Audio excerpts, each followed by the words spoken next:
오늘 이 말씀은 유다가 그 멸망당하기 직전의 상황을 언급하는 것 같습니다. 예루살렘이 바벨론 군대의 침략을 당해서 몹시 지금 어려운 상황이었습니다. 그러자 유다 백성들이 아주 다급한 마음으로 성전에 모여서 기도하면서 하나님께 도움을 구했습니다. 그런데도 하나님의 도움은 오지를 않았고 기도 응답은 없었습니다. 결국 예루살렘 성은 바벨론에 멸망당하고 말았습니다. 그러자 유다 백성들이 하나님 앞에 나가서 불평을 했습니다.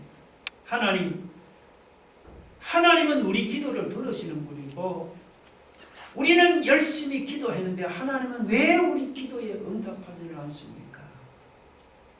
도대체 무엇이 문제입니까? 그러면서 하나님 앞에 나가서 불평을 했습니다. 유다 백성들은 하나님이 능력이 없어서 자기들을 구원하지도 못하고 자기들이 부르짖는 소리도 듣지 못한다고 그렇게 불평을 했습니다. 그런데 하나님의 말씀은 달랐어요. 하나님께서 뭐라고 말씀합니까? 여러분 1절 한번 보세요.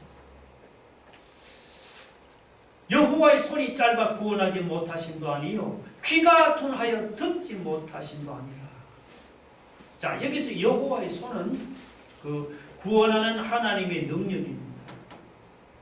그리고 귀는 우리의 기도를 들으시는 하나님의 수단이죠. 하나님은 능력이 부족해서 구원하지 못하는 것도 아니고 기도를 듣지 못해서 구원하지 못하는 것도 아닙니다. 하나님의 손은 여러분 수백 미터 아니 수천 미터나 됩니다. 하나님의 손은 스프링처럼 얼마든지 늘어날 수도 있습니다. 하나님의 손은 아무리 깊은 웅덩이에 빠져 있더라도 충분히 건져낼 수가 있습니다. 하나님의 기도 너무 커서 듣지 못하는 소리가 없습니다. 아무리 신음하는 작은 소리로 기도해도 하나님은 다 들으실 수가 있습니다. 하나님께는 여러분 전혀 문제가 없습니다. 문제는 누구에게 있습니까? 하나님께 있는 것이 아니고 문제는 우리에게 있습니다. 2절에 보시면은 보세요. 오직 너희 죄악이 너희와 너희 하나님 사이를 갈라놓고 너희 죄가 그의 얼굴을 가리어서 너희에게서 듣지 않으시게 함이라고 했습니다. 오직 너희 죄악이 너희와 너희 하나님 사이를 갈라놓았습니다. 너희 죄가 하나님의 얼굴을 가리어서 하나님이 너희 기도를 듣지 않도록 했습니다. 처음에는 하나님도 유다 백성이 부르짖는 기도를 들으시고는 그들을 도와주시려고 했습니다. 그런데 막상 하나님께서 도와주시려고 하니까 그들에게 문제가 있었습니다. 그들의 손과 그리고 그들의 입이 죄로 더럽혀져 있었습니다. 3절 보세요. 이는 너희 손이 피해 너희 손가락이 죄악에 더러워졌으니 너희 입술은 거짓을 말하며 너희 혀는 악독을 내미라. 하나님이 유다 백성에게 선을 행하라고 손을 주셨습니다. 진실을 증거하라고 입술을 주셨습니다. 그런데 유다 백성은 하나님이 주신 손으로 선을 행했습니까? 아니잖아요. 선을 행하기는커녕 그들은 악을 행하고 피 흘리는 일로 그들의 손을 더럽혔습니다. 진실을 증거하라고 주신 입술을 가지고 진실은 그냥 거짓을 말합니다. 악독을 말하면서 하나님 주신 그 입술을 더럽혔습니다. 여기서 이 손은 여러분 행동으로 범하는 죄를 가르치고 입술은 말로 범하는 죄를 가르칩니다. 유다 백성이 행동으로도 하나님 앞에 죄를 범하고 말로도 죄를 범했습니다. 예를 들면 권력자는 권력으로 힘없는 사람이 재산을 막 빼앗고 강탈을 했습니다. 입술로는 죄 없는 사람이나 자기에게 반대하는 사람을 거짓말로 모함해서 그냥 사회적으로 매장시키고 죽이기도 했습니다. 유다 백성들에게 이렇게 심각한 죄가 있으니 하나님이 도와주시려고 해도 도와줄 수가 없죠. 여러분 생각해 보세요. 죄 없는 거룩하신 하나님이 이렇게 심각한 죄를 가지고 있는 유다 백성들을 어떻게 도와줄 수가 있겠습니까? 죄가 하나님과 유다 백성을 갈라놓고 그들의 죄 때문에 기도가 막혀서 하나님이 도와주시려고 해도 도와줄 수가 없는 거예요.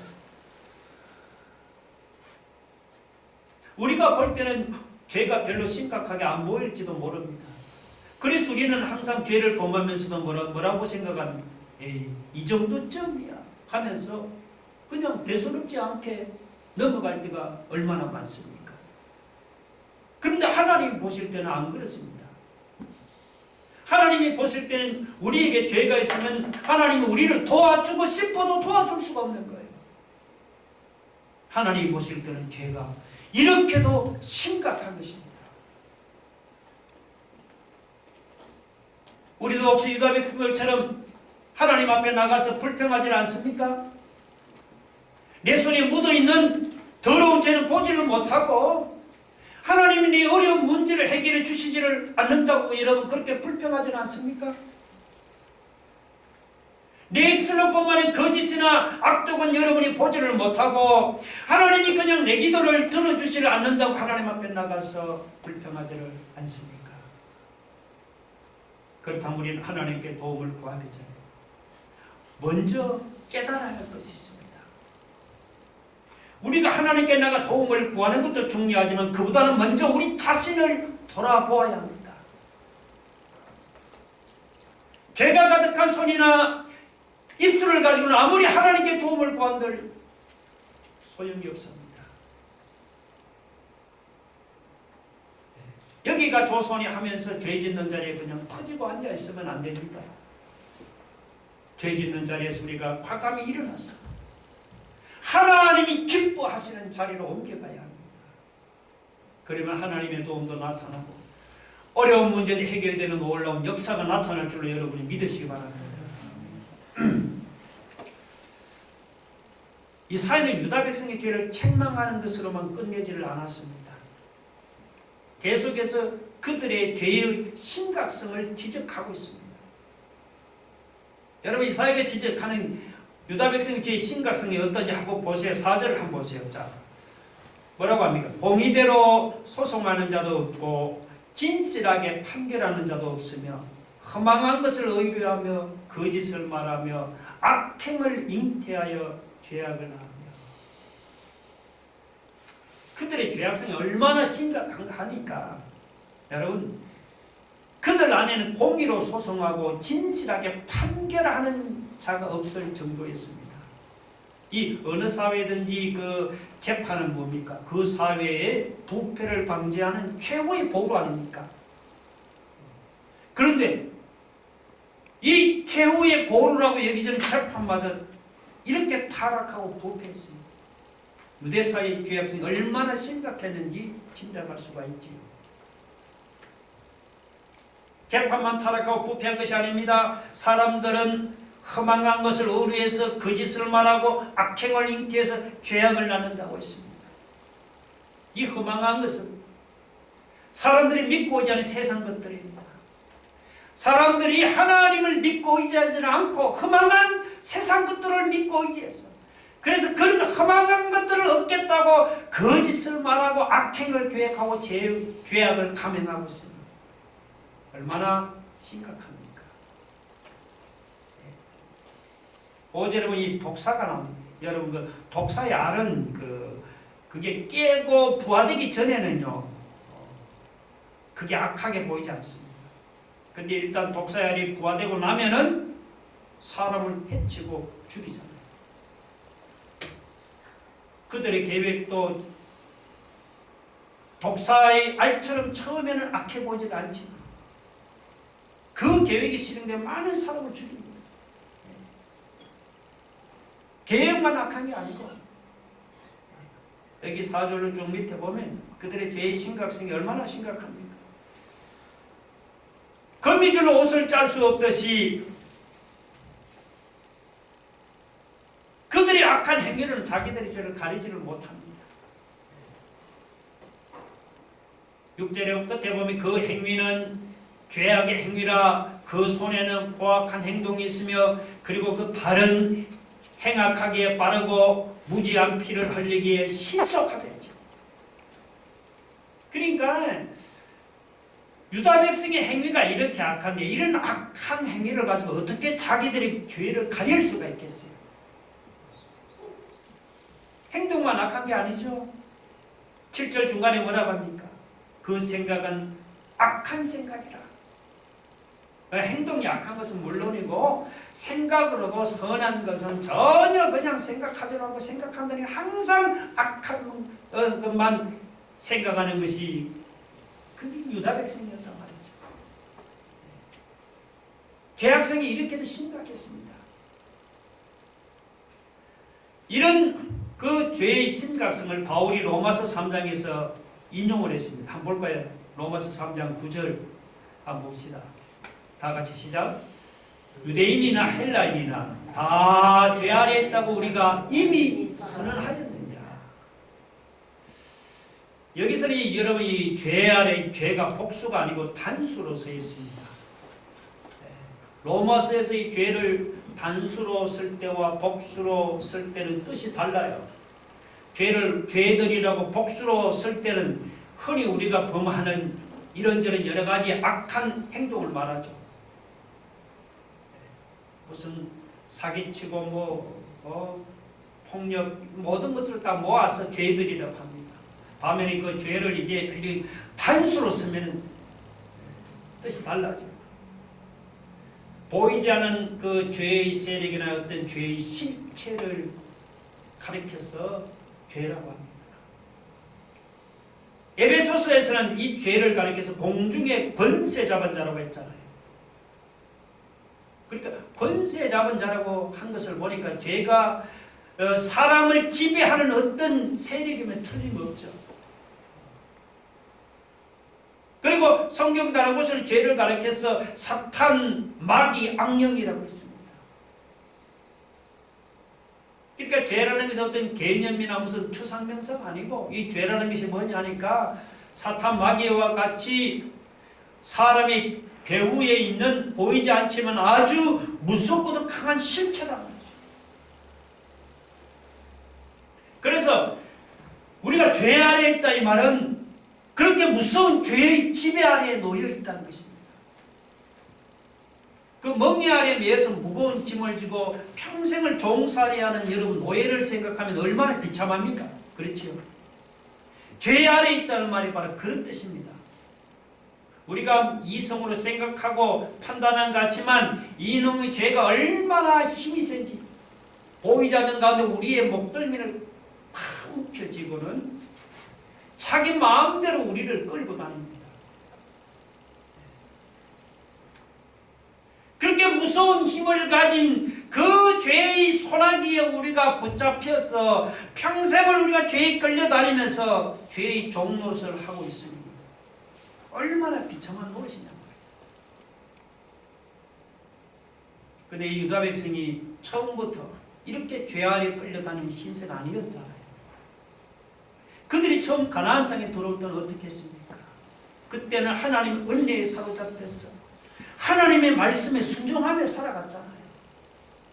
그러다가 언제쯤인가 언제부턴가 에이 이 정도쯤이야 그러면서 그냥 한 번, 두 번 죄를 범하다가 자기들도 모르게 이 죄의 세력에 매여서 죄에 끌려다니는 그런 비참한 신세로 전락하고 말았습니다.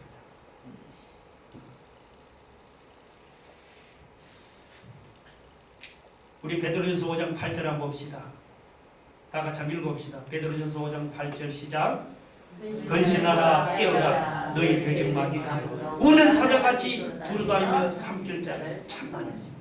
사자가 먹잇감을 노리듯이 여러분 베드로는 너희 배적 마귀가 우는 사자같이 두루다니면서 오늘 너버뜨릴 자가 없느냐 삼킬 자를 찾고 있으니 뭐라고 했습니까? 근신하고 깨어라고 경고했습니다. 오늘 우리가 이렇게 죄가 우리에게 가져다주는 이런 심각성을 우리가 깨달았다면 여러분 근신하고 깨어서 죄의 유혹에 넘어가지 않은 그런 저와 여러분이 되기를 주님의 이름으로 축원합니다. 자, 여기 4절로 7절에서 이스라엘 유다 백성들의 그 죄의 심각성에 대해서 지적을 했습니다. 그런데도 얼마나 어리석은지 유다 백성들은 이스라엘가 죄의 심각성 이렇게 지적하는데도 그들은 깨닫지를 못했습니다. 그들은 여기가 조사오니 하면서 계속해서 죄의 길을 고집하면서 죄의 길로 달려갔습니다. 그러자 이스라엘은 이렇게 죄의 길을 고집하는 유다 백성에게 어떤 결과가 임하는지를 경고했습니다. 죄의 길을 계속해서 고집하면 어떤 결국이 오느냐? 첫째는 절망에 빠지게 됩니다.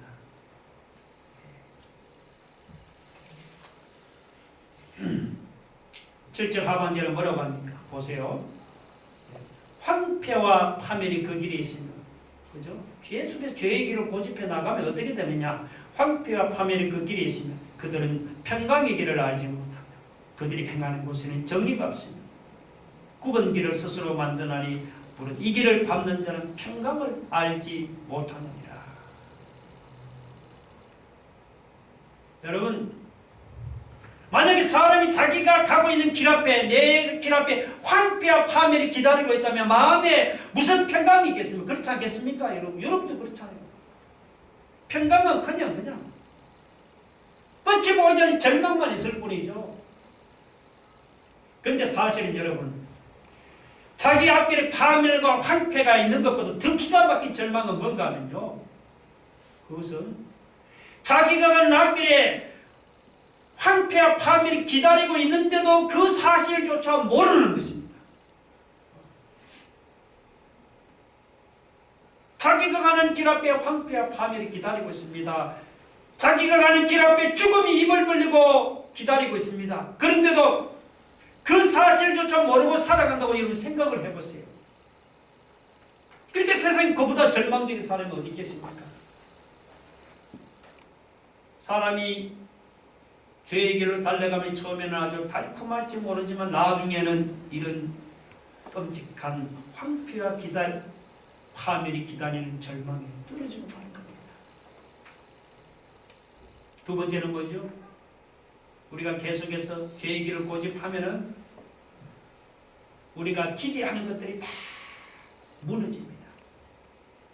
여러분 9절 한번 보세요.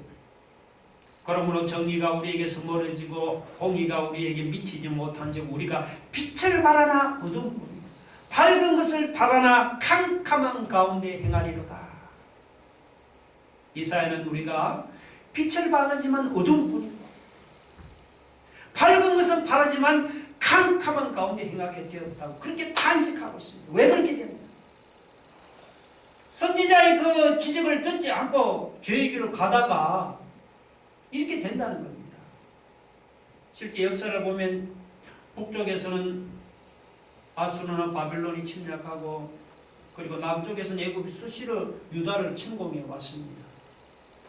이전에도 그랬지만 지금 이사야가 선지자로 활동할 때는요, 아수르나 바벨론이 침략이 더욱더 심했습니다.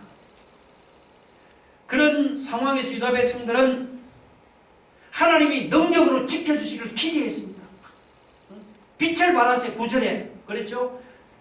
빛을 바란다 혹은 밝은 것을 바란다는 말이 그런 뜻입니다. 우리도 새해에는 빛을 바라고 밝은 것을 바라지요. 그렇다고 유다 백성이 바라는 대로 하나님이 능력으로 그들을 지켜줬습니까? 아니잖아요. 유다는 자기들이 기대하고 바라던 것과는 달리 바벨론의 침략으로 나라가 망하고 말았습니다. 빛을 기대하고 소망을 기대했는데 어둠이 임하고 밝은 것을 기대했는데 그냥 캄캄한 어둠이 임하고 말았습니다. 우리도 죄의 길을 고집하고 계속해서 그 길로 달려가면은 뭐 처음에는 길이 잘 열리고 앞길이 탄탄대로 펼쳐지고 하는 일마다 잘 되는 것 같지만 여러분 나중에 값을 보면은 그 길이 좁아지고 길이 끊어지고 실패하고 맙니다. 우리가 죄의 길을 달려가면 처음에는 기대했던 것이 이루어지는 것 같은데 나중에 가서 보면 기대했던 것이 전부 다 무너지고 빛을 발하는데 어두운 겁니다. 우리의 기대가 다 무너지고 만단 말이죠. 그러니까 얼마나 비참한 노릇입니까? 사람이 계속해서 죄의 길을 고집합니까? 그런 사람은 셋째 보면 영적으로 맹인이 되고 맙니다. 자, 여러분 10절 한번 보세요. 읽어봅시다. 시작. 우리가 맹인같이 담을 더듬으며 눈 없는 자같이 두루 더듬으며 낮에도 황혼때같이 넘어지니 우리는 강장한 중에서도 죽은 자 같은지라. 얼마나 비참합니까? 영적으로 맹인된 사람은 육의 눈은 우리가 가지고 있지만 영화는 죄로 인해서 어떻게 됩니까? 어두워집니다. 세상적으로는 성공할지 모르지만 영적으로는 어두워지고 맹인이 돼서 그래서 무엇이 진리고 무엇이 구원이고 무엇이 영생인지 모르고 살아가다가 마지막에는 뭐 멸망의 길로 떨어진단 말이죠. 그뿐 아니죠. 사람이 계속해서 죄의 길을 고집하면 하나님의 구원에서 멀어진다고 했어요. 11절에 보면 사람이 고음같이 막 큰 소리를 부르짖고 비둘기같이 설피 울어도 구원을 얻는 것이 아니죠. 구원에서 멀어진다고 그렇게 한탄하고 있습니다. 유다 백성들이 하나님이 주시는 구원을 바라고 바라는데 왜 그 구원을 얻지 못하고 구원에서 여러분 멀어졌습니까? 왜 하나님의 백성이 황폐와 파멸이 기다리는 절망으로 떨어져 버렸습니까? 왜 그들이 기대하고 바라던 모든 것들이 다 무너져 버렸습니까? 왜 그들이 영적으로 맹인이 되어서 멸망으로 떨어졌습니까? 그 이유는 그들이 죄의 길을 고집했기 때문입니다. 죄의 길을 고집하다가 하나님이 주시는 구원에서 멀어지고 말았습니다. 계속해서 그 죄의 길을 달려가다가 그들 앞에 황폐와 파멸이 기다리는 절망으로 떨어져 버리고 말았습니다. 죄의 길을 고집하다가 자기들이 기대하는 것들이 다 무너지고 그리고 영적으로 맹인이 돼서 멸망으로 떨어지고 말았습니다. 여러분, 이런 비참한 신세가 있습니까? 우리가 이런 비참한 신세를 당하지 않기를 원한다면 우리는 우리 자신을 돌아보아서 우리는 죄의 길을 고집하지 말고 죄의 길에서 돌아서서 하나님을 향해서 달려가는 인생이 되기를 주의 이름으로 축원합니다.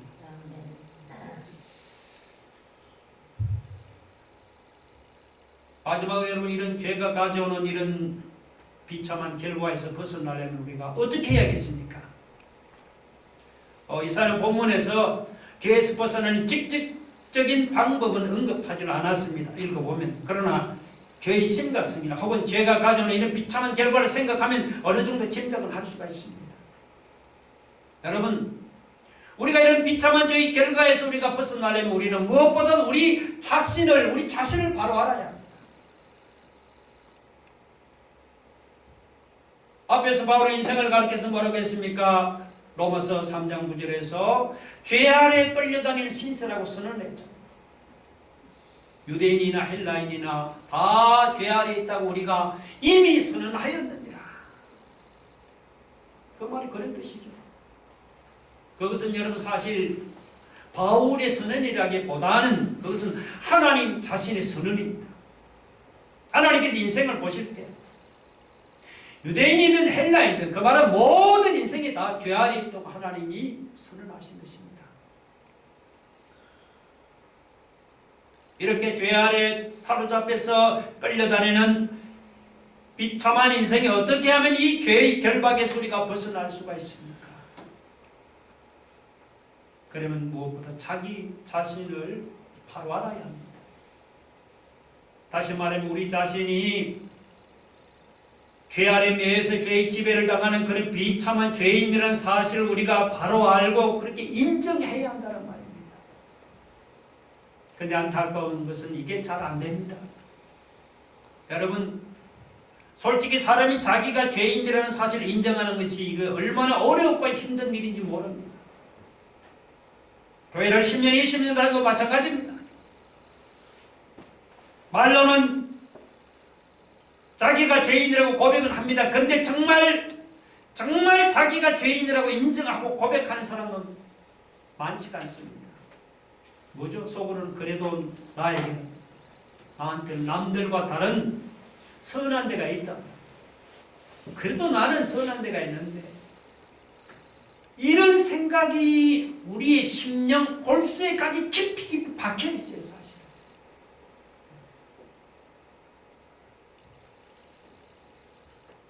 우리를 이렇게 사로잡은 이 죄의 권세에서 우리가 벗어나기를 원한다. 여러분, 자기라는 존재는 선한 구석이 전혀 없다는 사실을 그것을 우리가 인정하기 싫어도 우리가 인정해야 하는 거예요.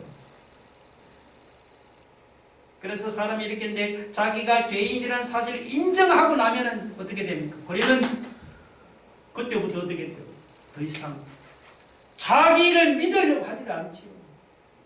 내가 나를 믿을 여러분 생각이 없어요. 내가 나를 믿으려고 보니까 이렇게 죄인된 자기를 내가 어떻게 믿고 의지하겠습니까? 그렇잖아요. 내가 그래도 좀 의롭다 하면 그러면 믿고 의지할 게 있는데, 정말 내가 죄인이라고 생각하면 그 죄인을 믿고 의지할 게 어디 있겠습니까? 솔직히 믿으려고 해도 더 이상 믿을 수가 없죠. 그런 죄인을 어떻게 내가 믿을 수 있겠습니까? 그때는 우리 심령 안에서 어찌할 수 없는 마음으로 자신에 대한 철저한 절망만 있을 뿐입니다. 바울이 그랬죠. 로마서 7장 24절 한번 볼까요? 바울의 탄식인데 같이 읽어봅시다. 시작. 오호라, 나는 곤고한 사람이로다. 이 사망의 몸에서 누가 나를 건져내랴. 저거는 지금 죄 짓고 한 사람이 아니고 사도 바울이 고백한 탄식입니다. 바울이 자기 자신을 보니까 자기 자신이 죄 아래 사로잡혀서 끌려다니고 있는 거예요. 그런 비참한 그런 자기 자신의 현실을 바울이 탄식하는 겁니다. 사도 바울 같은 하나님의 대사도가 그렇게 탄식했다면 여러분, 우리 같은 사람이 얼마나 많이 탄식해야겠습니까? 아마 우리는 하루에 12번도 더 탄식하고 절망해야 할 것이에요. 근데 사실은 자기 자신의 절망하는 그때가 뭐냐면요, 정말 하나님 앞에 내가 죄인입니다 하고 나는 아무것도 할 수 없은 죄인입니다 라고 이렇게 절망하는 그때가 하나님의 은혜가 임하는 순간입니다. 사람이 자기 자신 철저히 절망하고 이제 소망이 없다, 나는 어떻게 할 수 없다라고 그렇게 인정할 때, 그때 하나님이 열어놓으신 새로운 구원의 길이 열리는 것을 보게 됩니다. 전에는 우리 앞에 율법을 지켜야만 구원받는 길이 열려 있었는데, 그런데 솔직히 여러분, 머리끝부터 발끝까지 다 깡그리 썩어버린 죄인이 율법을 지킨다는 것이 가능합니까? 지켜집니까? 죽었다 깨난다 해도 우리가 율법을 못 지키는 거예요. 그래서 하나님이 여러분 율법 외에 다른 길을 열어놓았는데, 그 길이 뭡니까?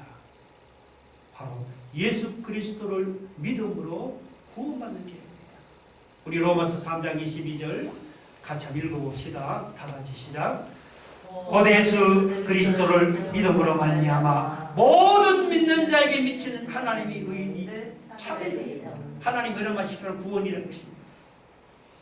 예수님을 믿는 사람은 누구든지 차별 없이 의롭다함을 얻고 구원을 얻는다는 그런 말이죠.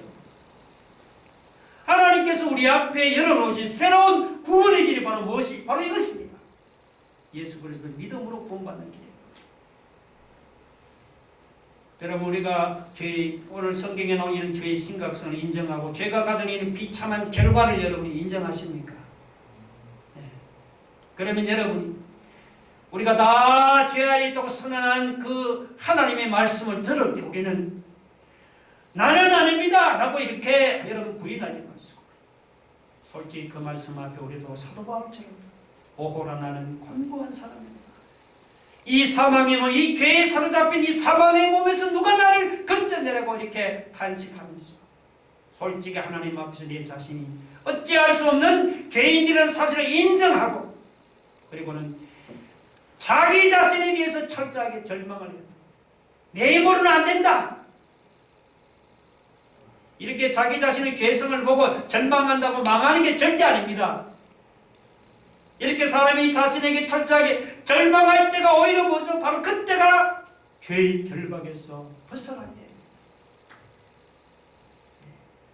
자신에 대해 절망할 때 오히려 우리는 하나님이 열어놓으신 새로운 구원의 길 우리 앞에 열리는 것을 보게 될 줄로 믿습니다. 우리 말씀을 생각하며 함께 기도하겠습니다. 여러분, 죄는 하나님의 도움을 가로막습니다. 죄를 버릴 때 하나님의 도움이 나타납니다. 여러분, 죄의 길을 고집하면은 하나님 주신 구원에서 멀어지고 황폐하고 화면에 기다리는 절망으로 떨어지고 우리의 모든 기대하는 것들은 무너지고 영적으로 맹인이 되어서 멸망의 길로 떨어지고 만나는, 우리가 이 죄의 심각성을 인정하고 죄가 가져온 이 비참한 결과를 우리가 인정한다면 하나님 앞에 우리는 우리 자신 어찌할 수 없는 죄인이라는 사실을 인정하고 하나님이 열어놓은 새로운 구원의 길, 주여 예수 그리스도를 믿음으로 보면 새로운 구원의 길을 하나님 아버지 바라본 오늘 이 자리가 되기를 소망합니다. 우리 말씀을 생각하면서 다 같이 동서로 기도하겠습니다. 하나님 아버지, 오늘 이스라엘가 전해주는 말씀을 통해서 유다 백성에 내린 이 말씀은 유다 백성을 향한 말씀만이 아니고 오늘 죄 안에 사로잡혀서 죄에 끌려다니는 비참한 하나님 우리 인생에게 주시는 그 말씀, 하나님 아버지, 정말 이 죄의 심각성, 죄가 우리 가진 이런 정말 하나님 죄의 길을 고집하고 달려갈 때 황폐와 기대하는 모든 것들이 무너지는 하나님 우리가 인정한다. 오라, 나는 곤고한 자로다. 이 사망의 몸에서 누가 나를 견뎌내라는 사도 바울의 그런 탄식, 오늘 우리는 탄식이 되었습니다. 우리가 우리 자신에게 절망하고 하나님을 바라볼 때 우리 앞에 새로운 구원의 길이 열리는 것입니다. 바로 그 길은 예수 그리스도를 믿음으로 하나님, 우리 자신의 모든 것을 내려놓고 이 시간 하나님 아버지 믿음으로 예수 그리스도를 하나님 바라보는 우리 믿음의 성도들 되게, 예수 그리스도를 믿음으로 하나님 구원하는 하나님의 그 역사가